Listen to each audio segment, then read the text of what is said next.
The New Orleans Saints hit an absolute home run with the expected hire of San Francisco 49ers passing game coordinator Klint Kubiak as their next offensive coordinator. What he brings, how he works with Derek Carr, and how to avoid the pitfalls. We got all of that and a little bit of lanyap for you on today's episode of Locked On Saints.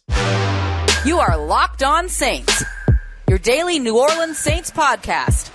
Part of the Locked On Podcast Network, your team every day.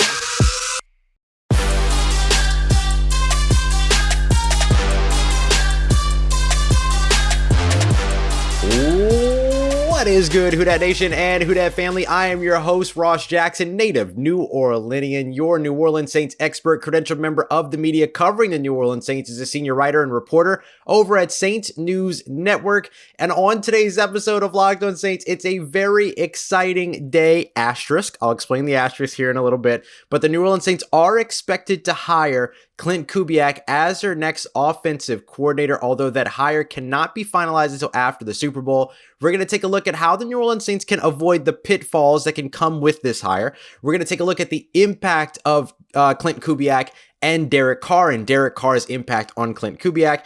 But first, why the New Orleans Saints would hit an absolute home run with this hire, and as long as things stay as we expect them to moving forward. As always, we appreciate you very much for being an everydayer here on the show, making Locked On Saints your first listen of the day every day. Don't forget, today's episode of Locked On Saints is brought to you by our friends over at LinkedIn Jobs. LinkedIn Jobs is to help you find the qualified candidates you want to talk to faster and for free. So post your job for free today at linkedin.com/LockedOnNFL. Terms and conditions apply. The New Orleans Saints, make no mistake about it, if everything goes as planned, hit an absolute home run with the hire of their next offensive coordinator, expected, in Klint Kubiak. Let's break down why.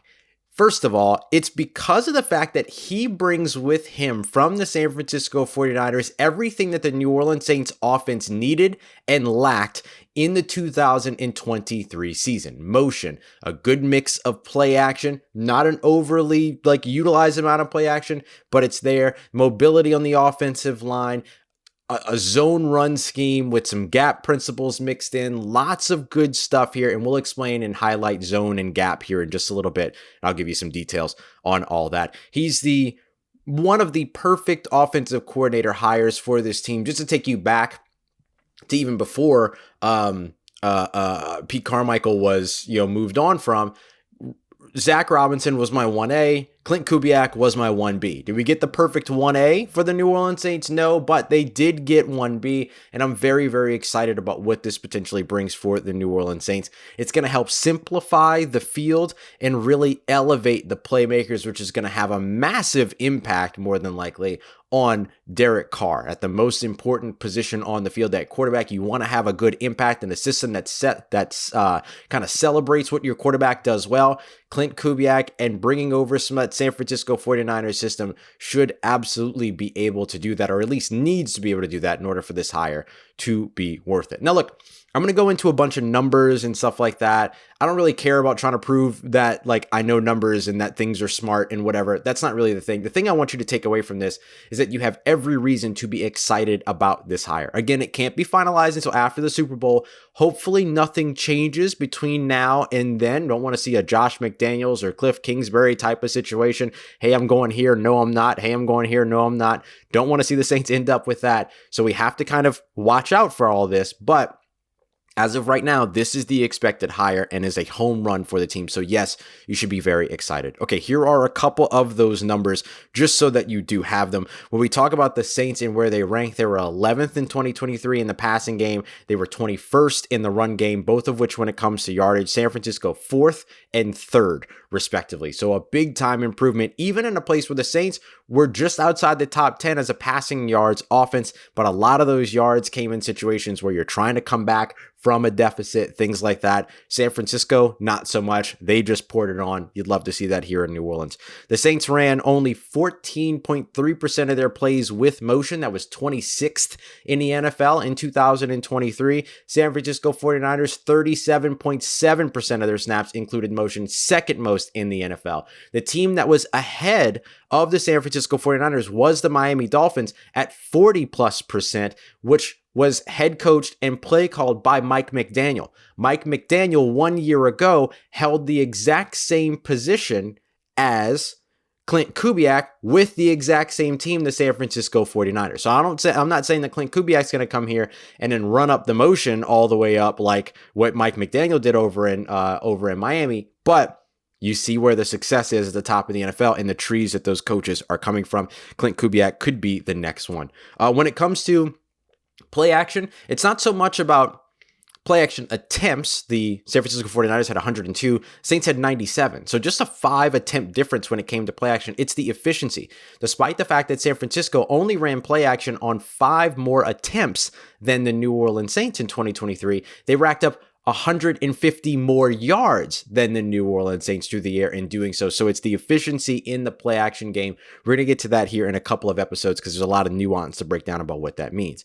They also maximize the middle of the field, something we kept criticizing about the New Orleans Saints not attacking the middle of the field last year, and they want to get the ball out quickly in that Kyle Shanahan system. Look at Tua Tagovailoa, look at Jordan Love, look at Brock Purdy, of course, all those guys working either with Kyle Shanahan or somebody from Kyle Shanahan's tree, and they all get the ball out quickly. That's going to help Derek Carr a ton in 2024 as well. And then because you want to get the ball out quickly, it becomes the scheme that gets some of these receivers open. It becomes about timing. What spot are you throwing to? Things like that. These are all things that should sound familiar, not from recent history for the New Orleans Saints, but for the Sean Payton era of the New Orleans Saints offense, where they were really cooking. It was a lot of that. Scheme, opening up possibilities downfield, in the middle of the field, attacking the short intermediate area, going low to high, and then, of course, the idea of throwing to a spot as opposed to throwing to a receiver. All big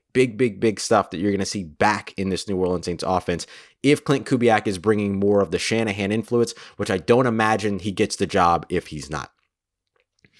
Because of the fact that we were talking about like getting the ball out quickly and everything like that, we're also about getting the ball into the hands of the playmakers, right? This was a big issue for the New Orleans Saints. It's the number one priority in a Kyle Shanahan system is get the ball in the hands of the playmaker. The quarterback is there to facilitate. The playmakers are there to make plays. So I'm really excited for guys like Chris Olave, Rashid, Shaheed, Juwan Johnson, Alvin Kamara finally back into a system that supports what it is that he does well. And that goes beyond just the passing game. That goes into the run game as well. Don't forget, we talk about the San Francisco 49ers as this massively good passing team. And we're talking about Klint Kubiak as a passing game coordinator, but the run tenets set everything else up. So when we take a look at that, number 3 in the NFL in rushing yards last year, remember when it came to San Francisco, or when it came to the 49ers, the zone run system comes back. We're talking about zone. We're talking about that read step where the offensive lineman, instead of just engaging with the guy that's directly in front of them, they're worried about blocking a gap, getting to the second level. It's about moving the offense and moving the blockers with the running back. And then when you run those outside zone runs, which are just ones that are usually designed to go outside the tackle, you as a running back get to make the decision. Do I bounce it back around? Do I bend it around the edge? Or do I bang it up the middle? You get back to doing the things that Alvin Kamara was doing extremely well in 2017, 18, 19, 20 until they went away from using him the way that they should have been using him. Now, if you look at what the Rams did against the Saints all day on that Thursday night game in the run game, this is what we're talking about. A lot of zone run with some gap scheme stuff, which is more of the man blocking, I'm blocking the guy in front of me type scheme, mixing in some of that for the change of pace. The Rams run a lot of what's called duo. You get the double teams on the offensive line. There's a 2-gap situation to where you try to isolate the linebacker. Where the linebacker goes, the running back doesn't, and where the linebacker doesn't go, the running back does. So you're just kind of doing it just like you would read a safety or something like that. San Francisco doesn't run a ton of that. I'm hoping that they introduce some of that and that Klint Kubiak brings some of that here in 2024. So here's what I would expect. More eye candy, motion, all that good stuff. Creativity as well. Going back into this offense, mobility all across the offense, including the offensive line, pulling guards, moving pockets, moving with the zone runs, all that kind of stuff. And then probably about like a 43 to 57% split when it comes to the run game versus the pass game.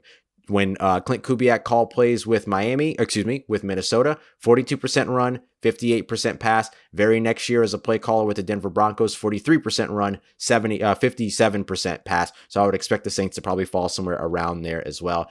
This is a truly exciting hire, assuming that everything goes as planned and it continues as Klint Kubiak becomes the next offensive coordinator for the New Orleans Saints. Now, we're far from done on this emergency episode. Now, let's take a look at what the real impact will be for Derek Carr with the hire of Klint Kubiak. Got that coming up for you as we continue on with today's episode of Locked On Saints, part of Locked On Podcast Network, your team every day.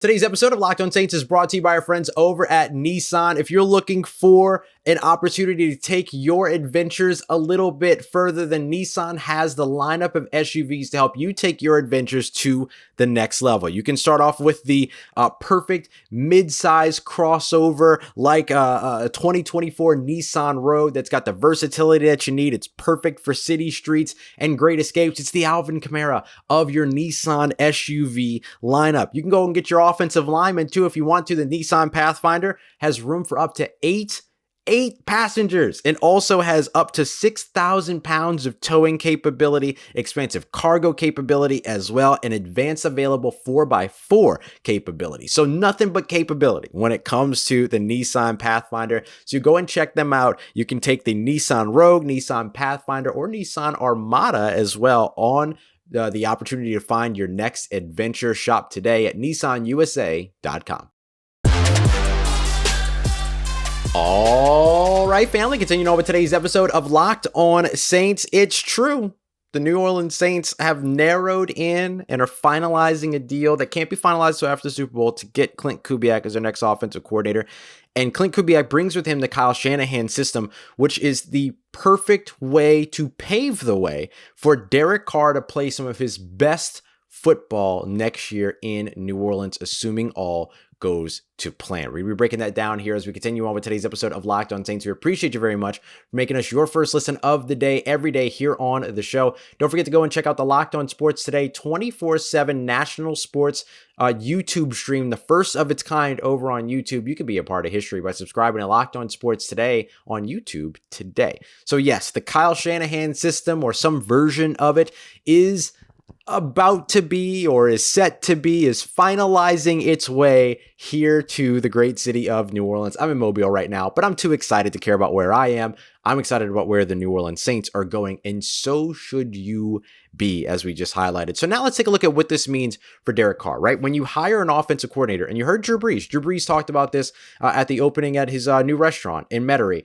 where he was talking about how you go out and you find the offensive coordinator that can get things done for Derek Carr, that the relationship has to be there. You find somebody that can maximize what it is that Derek Carr does well. And I think the Shanahan system does that. It keeps you from having to sit there and hold on to the ball and wait for all these things to develop. Things move very quickly. You have spots to throw to. You've got ways to get out of trouble. They utilize their backfields, or excuse me, their weapons out of the backfield. They quickly get the ball out of the quarterback's hands and into the hands of playmakers. You just distribute. And I think Derek Carr will do a very good job of doing that. If you look back, right, the Saints and Derek Carr operated the Saints offense to a much better place, right? A very stagnant offense to a much better place than I expected to see it get over the course of the end of the season. Now, they were going up against some weak defenses, I think is an argument that people will make and all that. I get it, but they were going against weak defenses and weak teams early on in the year as well. So what I look at is, okay, if you can maximize a system that was inherently putting a cap on what your offense was ever going to look like, then how about getting the opportunity now to maximize a system that's meant to maximize you? So now the field gets simpler, right? The tasks get more manageable, right? You're not having to be the playmaker at quarterback. You're distributing to the playmakers instead. Derek Carr will no longer be in a situation to where the system around him fails, right?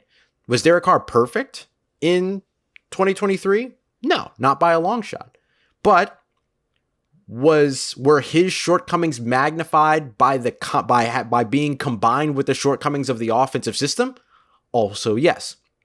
Two wrongs made a very wrong. in 2023. Now you have the opportunity to have the system elevate the player and then hope that the player elevates the system and thereby elevating the players that are around him as well. So we're not going to be talking about 7th string wide receivers running 2-route concepts on a big 3rd down late in a game while you're running max protect out of the backfield and ignoring, keeping Alvin Kamara off the field. There's going to be no more, ISO right up the middle dive runs on 2nd and 10. We're looking at way more creativity. We're looking at way more challenge being put on opposing offenses by creating things that challenge their eye discipline, eye candy, motion, post-snap motion as well. Players crossing across the middle of the field. Where are the quarterbacks, or not the quarterbacks, sorry, where are the offensive lines pulling to? Where are the runs going? What's the point of attack? All these things are now going to move and change, as opposed to what we saw last year where things were becoming a lot more stagnant, a lot more predictable over time. We saw the same thing in 2022 as well. It's one of the reasons why, even though there was a small contingent of people saying that Pete Carmichael wasn't the problem and that the offense wasn't the problem for the New Orleans Saints, I very much disagree. The offense was a big time issue for the New Orleans Saints. Finishing 21st in the run game is absolutely unacceptable when your team is supposed to be a run first team. That's the identity that you wanted to build. And now what you're doing with that is that you're forcing your offense to be one-dimensional because you can't produce in the run game. That all changes with the Kyle Shanahan system if things are implemented correctly and if the talent can be molded to build to what that scheme is looking for. And the way that works with Derek Carr is that it effectively supports him. We're not talking about Derek Carr having to be out there and extending plays and having to try to get mobile and get out of bounds or throw the ball away or get outside the pocket and hope that somebody frees up. The scheme, much like Sean Payton's scheme back in the day, will free up wide receivers by causing commotion, causing congestion in the middle of the field, attack in the middle of the field, and then going over the top by opening up the possibility to go over the top with the attack that you're putting over the middle of the field. This is what the New Orleans Saints were doing for years and years and years and years. This is what the NFL has been doing since the forward pass. The concepts that you saw in 1997, you're still seeing in the NFL. It's just that you've seen an expanded version of them. Now you're running motion to get into the look to set up for the same play, or you're using you're using play action to pull safeties or to pull linebackers' attention to be able to get over the top and things like that. You're going to see a lot more of that, more intentionally sequenced in 2024 with this offense. The other thing that I'll say is that Derek Carr provides something nice for Klint Kubiak as well. It's not just a one-way street. These two will have the opportunity to really be able to benefit one another. You get a quarterback with NFL experience, one that knows football, and one that's already performed well at the NFL level, and that ran a system that's probably about half of the capacity of your system to pretty good success by the end of last year, right? And who put up some of the best numbers in the NFL over the last 6 or 7 games of the season. That's a comfortable situation for a Klint Kubiak. There are a lot of people who are saying, well, no one wants to work with Derek Carr. No one wants to have him as their quarterback. And that's just simply not true. The NFL loves Derek Carr. Fans might not, but the NFL loves Derek Carr. And we've seen that over and over and over again. Look at the coaches that have gone to go out there and work with Derek Carr over and over and over again. And now you get another bright young coach that's wanting to come to New Orleans and set up a system for Derek Carr. Keep in mind, Klint Kubiak hasn't worked with many young quarterbacks when it comes to play callers. Yes, he just did it with Brock Purdy and working with Brock Purdy, but he wasn't the play caller for Brock Purdy. Back in 2021, who did he have? Kirk Cousins. Back in 2022, who did he have? Russell Wilson. Now he gets Derek Carr. Now you can put all those 3 quarterbacks in different classes. You can put all of them in different styles and whatever, but you got, 4,200 yards out of Kirk Cousins? You got 1,600 yards that year out of Justin Jefferson? I think you can find the guy that can run your system, or if you can find a guy that can run your system, then all of a sudden you're cooking. And look, he was cooking with Kirk Cousins in an offense that he was struggling to call. Now he's got the Kyle Shanahan experience. Now he gets full autonomy and not under his dad in a system, Gary Kubiak, who was also in Minnesota. This is a much better setup for Klint Kubiak, and it's a much better setup for Derek Carr. So this could mean big things for the New Orleans Saints. Now, I will say this. The Saints are far from finished when it comes from making sure that they're improving their team. They have more work left to do, and all that work starts up front. Let's get to how the New Orleans Saints can avoid the pitfall of failure in 2024 despite this hire. We got that coming up for you as we continue on with today's episode of Locked On Saints, part of Locked On Podcast Network, your team every day. Today's episode of Locked On Saints is brought to you by our friends at LinkedIn Jobs. LinkedIn Jobs will help you find the qualified candidates you want to talk to and hire faster and for free. It's the new year and every small business is asking the same question. What's the one move that I can make to take my business to the next level? And LinkedIn knows that your success is all about how successful the team around you can be. And that's why they want to provide you with the tools that you need to help you make sure that the right professionals join your team, again, faster and for free. It's not just another job board. We're talking about over 1 billion different members, that use LinkedIn. It's easy to find the right hire when you have that kind of a pool to select from. In fact, 86% of small businesses get qualified candidates within 24 hours of posting their job. And they know that you wear a lot of hats, so they make sure that you get all of the tools and resources that you need to hire. They'll be with you every step of the way. Post your job for free today at linkedin.com/LockedOnNFL. That's linkedin.com/LockedOnNFL to post your job for free. Terms and conditions apply. Today's episode of Locked On Saints also brought to you by our friends over at DoorDash. I had a big plan today. I was going to make enchiladas for everybody here in the Airbnb in Mobile, Alabama, and everything like that. And then the Saints decided that, we're just going to go ahead and figure out our offensive coordinator situation. So I might be a little busy for the rest of the day. So you know what I'm going to do? I'm going to jump on a DoorDash and I'm going to just order food. I'm going to just ball out for everybody because DoorDash is like that. Whether you're looking for the local eateries, whether you're looking for the chains you can always rely on as well, they have you entirely covered. You can even do grocery delivery too. If you do want to cook for everybody in the household, if you got that time, go for it. But if you don't, DoorDash will cover you just as well by making sure that you get that great grub that you're looking for sent directly to your home. You can get 50% off right now, up to a $10 value when you spend $15 or more on your first order. All you got to do is download the DoorDash app, enter the promo code LOCKED23, and it's subject to change. Terms apply. Again, that's promo code LOCKED23, LOCKED, then use the numbers 23 for a 50% off value of up to $10 when your first order of $15 or more is made on the DoorDash app. Let's get it, Who Dat Nation. All right, so the New Orleans Saints, they got the quarterback that they wanted last year. It looks like they're set to get the offensive coordinator that they want this year, but that doesn't mean that they're set for success just yet. If the New Orleans Saints started their season right now, they wouldn't win 7 games.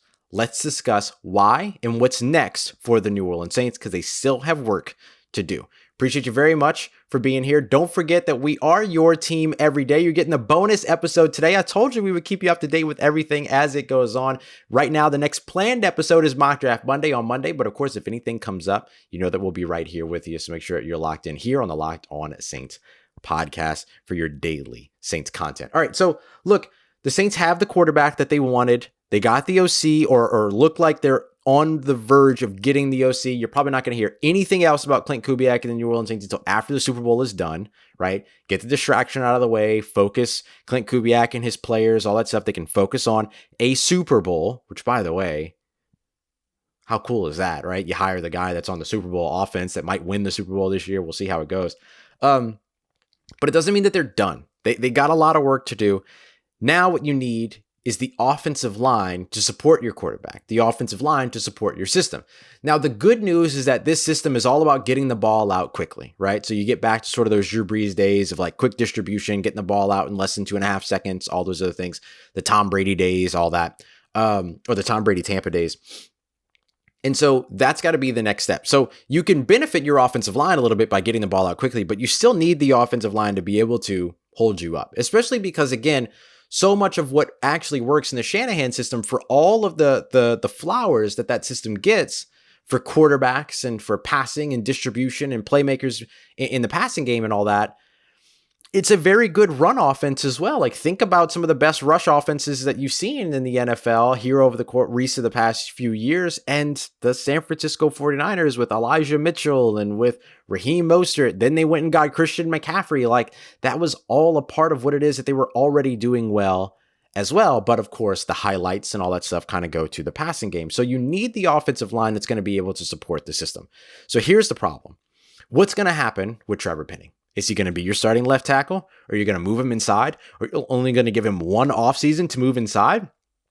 And how do you feel like that makes it better than the one offseason that he had to do the thing he's done his entire playing career and then still struggled to do that, right? Like, think about that. He's played his entire playing career at left tackle, didn't really get an offseason his rookie year, got an offseason this year, and then struggled.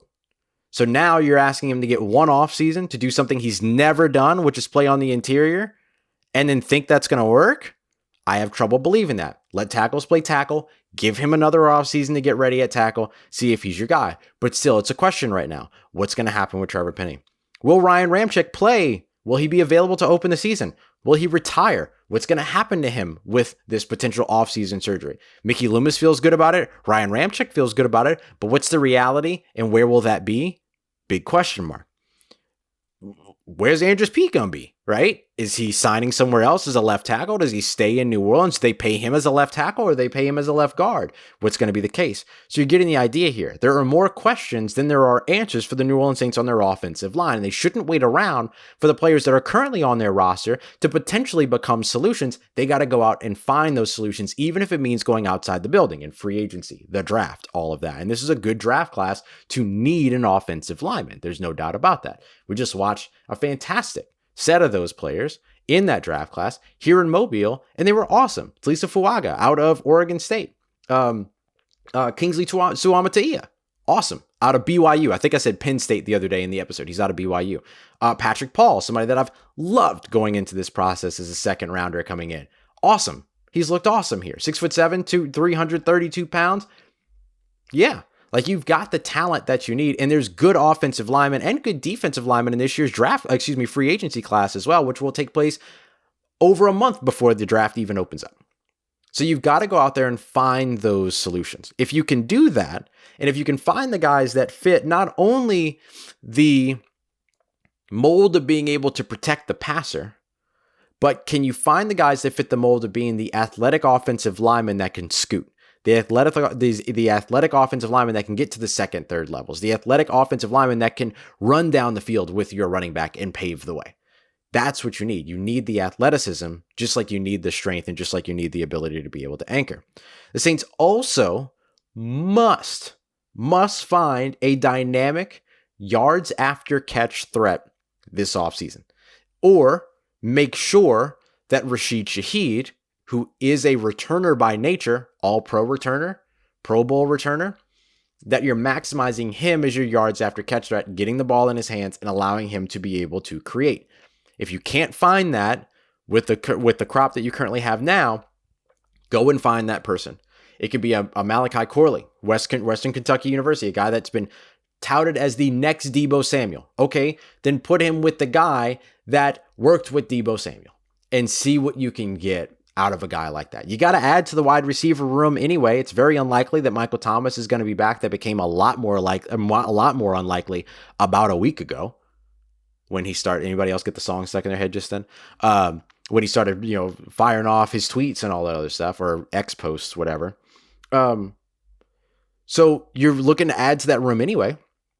So go out and find that guy. Go out and find the guy that could be that yards after catch threat. Think about it. Christian McCaffrey, George Kittle, Brandon Ayuk, Deebo Samuel, just to name a few. Okay? Those are the weapons that the San Francisco 49ers offense, the Shanahan system, had in 2023. You're not going to have those weapons here in New Orleans. You can get close. Alvin Kamara, Christian McCaffrey, okay. If you're using Alvin Kamara the right way, makes perfect sense. Juwan Johnson, George Kittle, maybe.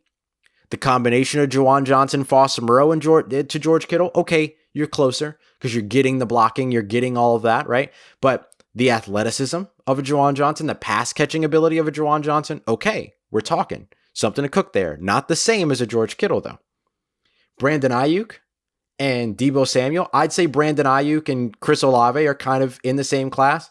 You do not have a Deebo Samuel. Ain't nobody got a Deebo Samuel. So either you find somebody that can run and do what a Deebo Samuel can do, or you find some other mold of receiver that still works in this system. Could that be the big-bodied guy, the Juwan Jennings, for instance, in San Francisco, A.T. Perry, right? Does Rashid Shaheed as the over-the-top threat take on a little bit of what it is that the Deebo Samuel role is, and also the, hey, catch this screen pass and go and get me some yards? Yeah, he probably could. I've said for years now, respect Rashid Shaheed's gangsta.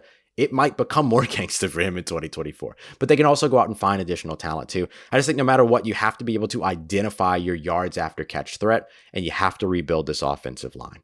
So where are you finding that talent? Where are you getting that talent? That's what's next for the New Orleans Saints. And even before then, you got a wide receiver coach void to fill. What's going to happen with Ronald Curry? Does he stick around as a quarterback coach, passing game coordinator? Does he head somewhere else? What happens there? Is that a spot that the offensive coordinator comes in and says, I want somebody new here? Does Brian Griese ending up in New Orleans if that happens? Where do the Saints find their next running backs coach? There's lots of that to still figure out. But so building out the rest of this offensive staff, building out the scheme in the system, and then and going out and finding the players that are going to be good for that system is going to be very important. The exciting part now is that the Saints will deploy an offensive system that offensive players, free agents, draft picks, whatever, are going to be excited to be a part of. That's huge from a recruiting aspect. So they're not done yet, but they have the ammo and they have what they need, and it's out there in terms of the missing pieces. They just got to go and grab them, get them plugged in, and see what they can do here in 2024. We got a lot more to discuss when it comes to Klint Kubiak. We're going to take a look now on Monday at a mock draft Monday with knowing that system is in place. Who are some of the best fits at the draft picks? We're going to go through all that. And then, of course, we appreciate you very much for making us your first listen of the day every day. For your second listen today, big news in New Orleans. Big news around Louisiana. Locked on LSU with Caroline Fenton. Locked on Pelicans with Jake Madison. They've got you covered on everything going on around the great state of Louisiana here on Locked On. I appreciate you very much. As always, making Locked On Saints a part of your day and part of your routine for saying yes to me and the show. As always, if you see me, please say hi. And if you need anything else around your New Orleans Saints in between these episodes, make sure you follow me on your favorite social media at Ross Jackson, NOLA. Hit me up. Let me know how the family's doing. Let me know how you're living. Let me know how you're momming them. And trust Who Dat Nation. I'll holla at you.